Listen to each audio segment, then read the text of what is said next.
السلام عليكم ورحمة الله وبركاته.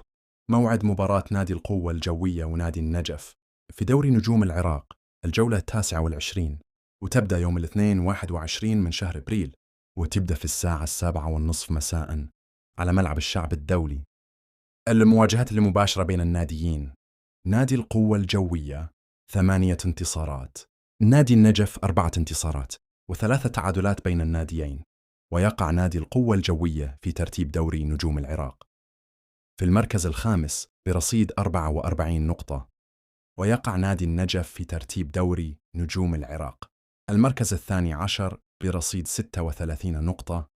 وستنقل المباراة على قناة العراقية الرياضية وقناة الكأس، وحيحدد معلق المباراة لاحقاً. ولا تنسى الاشتراك في القناة ليصلك كل جديد.